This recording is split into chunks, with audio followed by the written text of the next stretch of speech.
Well, hello everyone. Put a one in the chat if you guys can hear me. Put a one in the chat.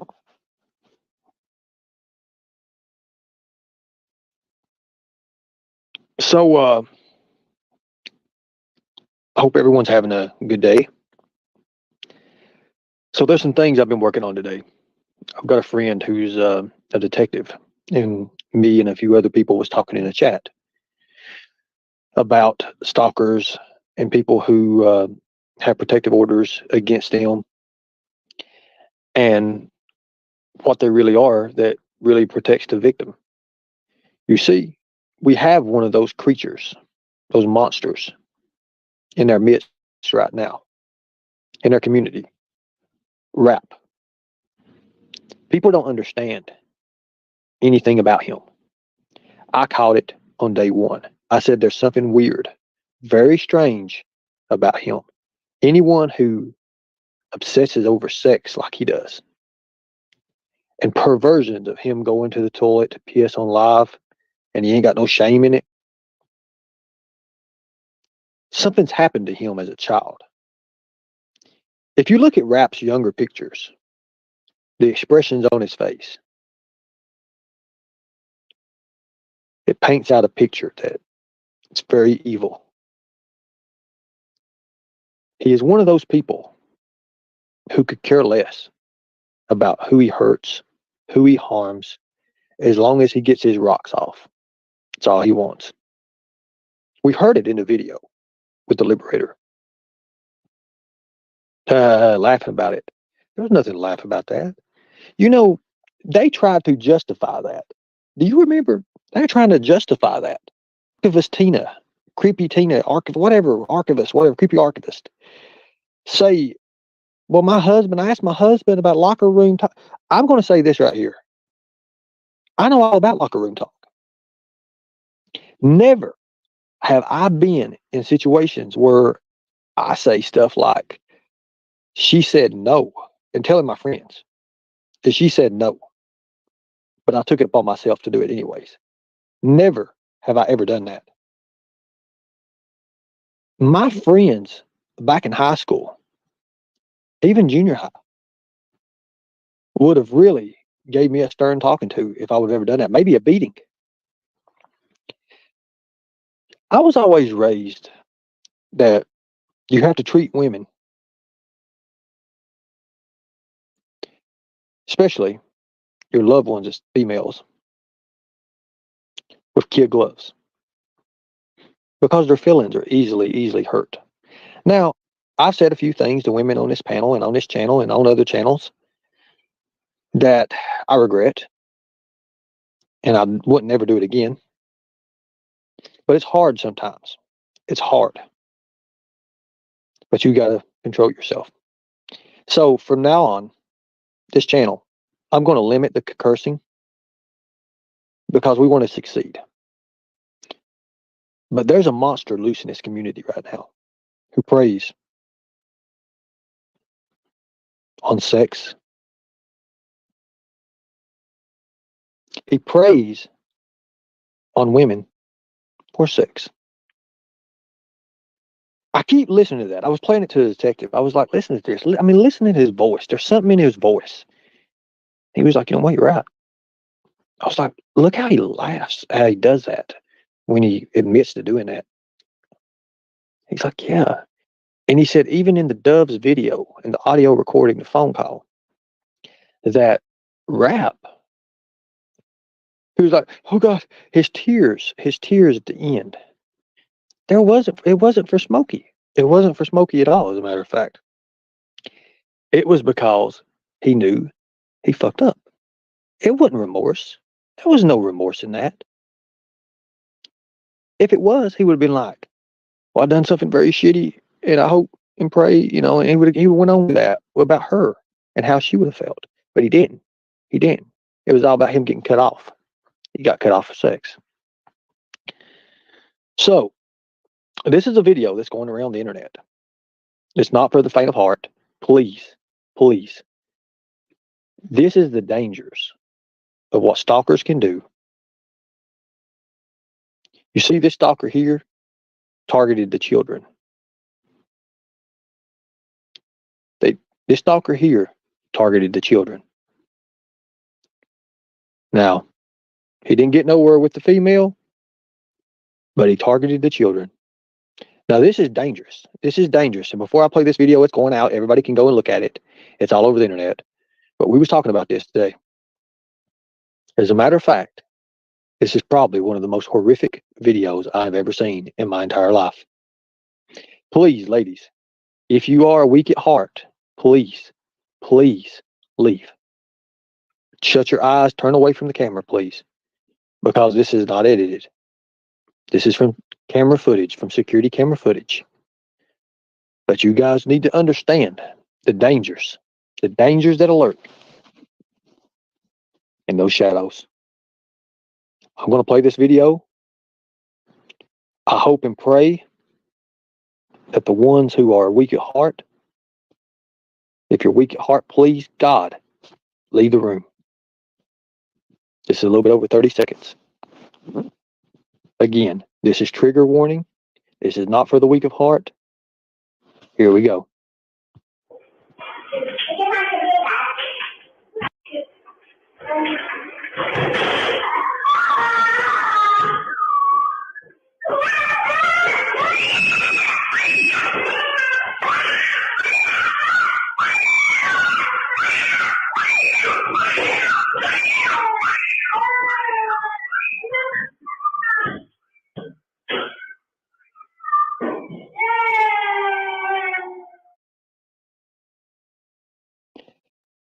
That right there has been the talk of our detective squad today and our chat groups. And I'm telling you,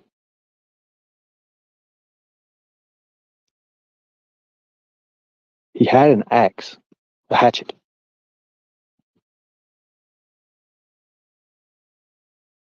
Now,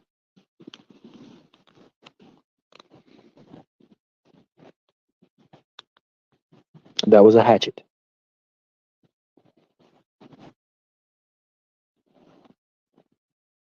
Now, is that not some of the craziest stuff ever seen?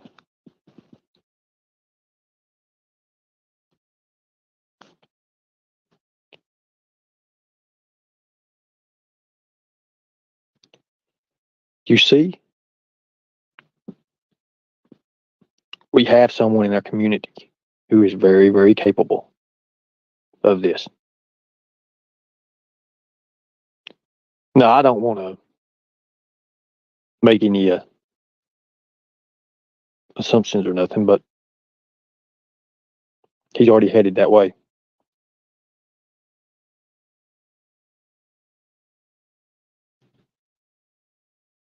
There's a reason his mother said, "He's not around the kids. He can't be around the kids."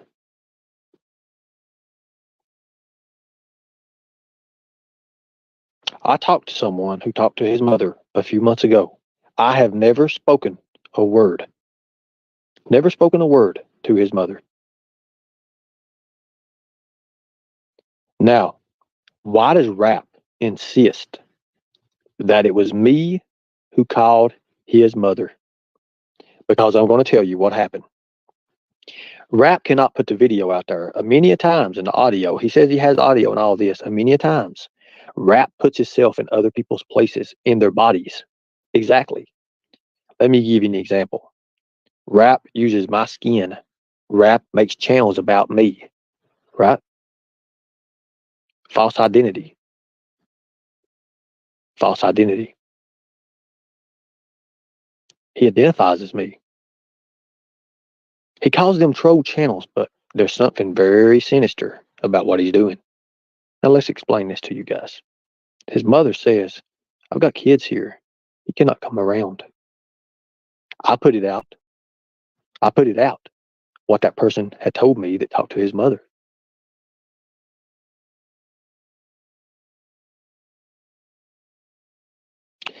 I'm going to put this out here because it triggers them. Who do you think this is?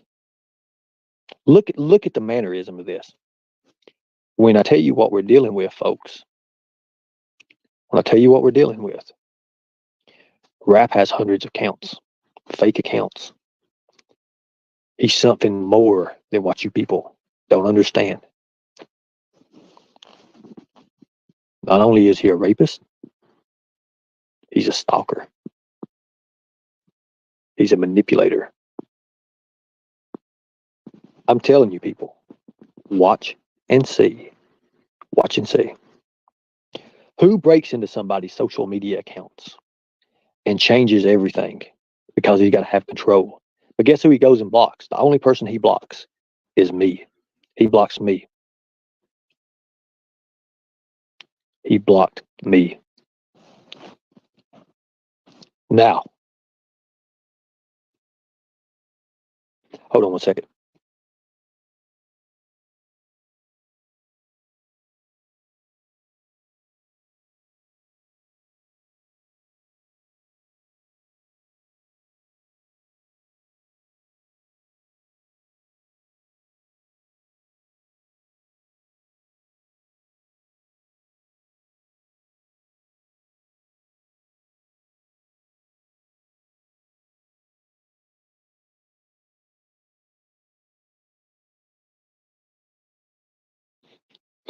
Now let me ask you guys a question here. In my belief, from what I heard from talking to the person who first talked to his mother, because he has nothing to do with his mother. He don't have a relationship with his mother. He was cast out, people. He was cast out. Please, for the love of God, this is something that I worked in. This is something that I was part of. I know about this. I know what these people do. When I was a bounty hunter, we was transferring some prisoners. Transport. I'll just say transport, and that way you guys understand. And or I can use we was extraditing. And in the back, we had picked up another person. We had her hunter in the middle and one in the end and on the other side of the end and on the doors. That way it's protocol. So I'm not going to call the 10 codes out because you probably don't understand them, but I'm going to just say how it was. While we was driving, we had a sex offender who had harmed this 8-year-old child. Now, he may have been 7, may have been 8. I can't remember exactly how old. Now, Evil Alaska, your time will be soon. Don't worry. We're working on Nicolina now and wrap. Now, thank you. So I want everybody to understand that during this time, this predator, he had took this 7 or 8-year-old kid, and he set this kid with his feet on a wood burner, and he burnt the soles of this kid's feet. The authorities, when they went in, the skin of the feet was melted into the stove. Now, after being said that, and knowing that, while that kid's feet was on the stove, this predator had his way with this child. And this predator was in the back of our vehicle at the time, bragging to this other person about that incident. Now we're armed. We're armed.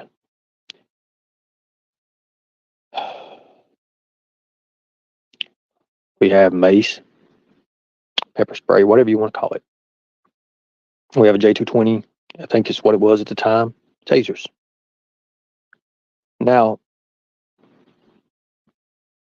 you know what gets me the most? My partner looks back, he says, you guys need to quit talking about inappropriate things. But it was going through my mind. I was in the passenger seat. It was going through my mind. I'm left-handed. My pistol, my weapon, was a Glock 22. and I had a level three holster. There was no partition, there was no bars, there was no gate in between us. So I'm sitting where I'm sitting. This guy actually tried to make a move. And we didn't have him handcuffed behind his back for transportation or extra. We had him handcuffed in the front. Now he tried to make his move for my weapon.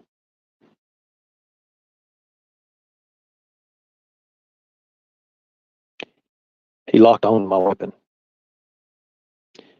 But if it hadn't been for weapon retention training that we had, that a lot of people don't know what it means. Weapon retention. So I placed my left hand on top of his hand, on top of the weapon, cuffed my other hand up under, on top of mine, up under, and just twisted to the right real fast. Well, of course, the prisoner, the predator, went flying up and hit the driver, causing the driver to swerve. It was pandemonium. One of our agents in the back who was watching near the door, he had fallen asleep. So the vehicle swerves. When the vehicle swerves, we run out. We run right out into the out the road and everything. So we're in freaking desert almost. It's hot as hell. We had a Dodge Ram 1500 wagon. So it's a big ass used van. It was blue. I'll never forget about this. The air conditioner had already went out in it.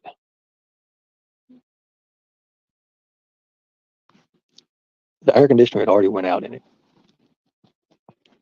And it was like, what in the hell? It was already hot. I mean, 112 degrees, I think. It was hot. It was hot as hell. So we had taken most of our shit off, our gear. Some of the gear was taken off. Now, when this guy did that, he caused an abrupt accident, ran off the road. So the guy in the back, the agent in the back, wakes up. He's kind of nodding out, but it just happened so fast. So he's also up when his weight is pressing against the driver because we're trying to pull the prisoner off the driver. We pull him back off, and he's got a hold of the steering wheel. So we're actually hitting his hands and shit, trying to make him release the steering wheel. We get them out. We get them back separated. The two in the back grab a hold of them from behind, lock their seatbelts. They're trying to lock their seatbelts in, and they're fighting back there, trying to get their seatbelts back on. And the guy's taking the cuffs, and he's trying to get around one of our agent's neck, trying to choke him. I had a taser. My partner driving had a taser. I also had a Glock 22. Now, I had a choice to make.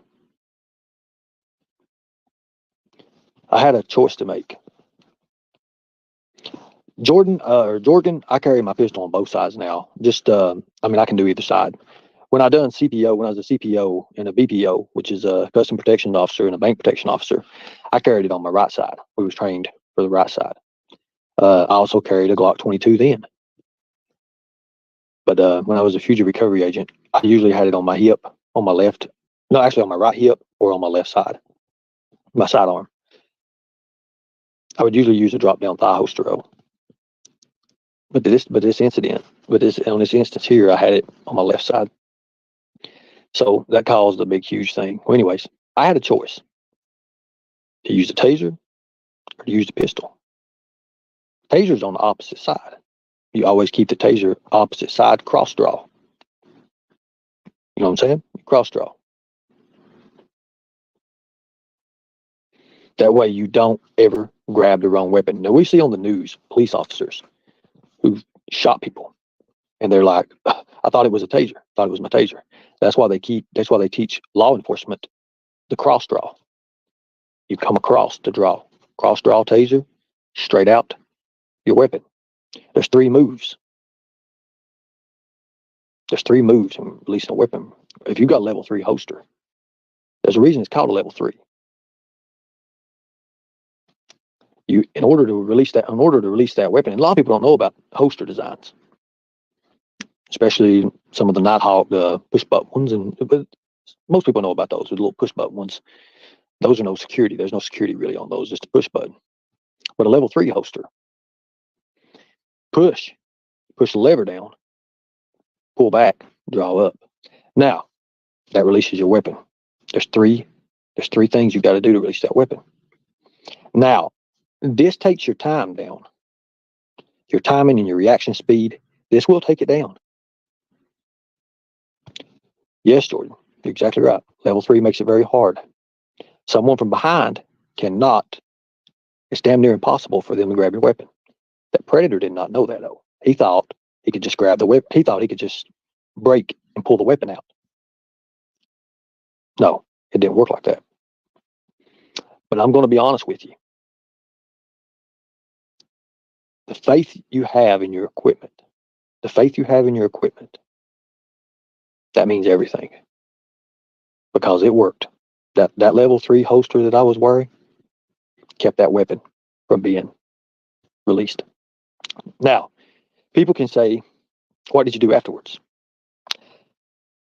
I could have shot this man and probably got away with it.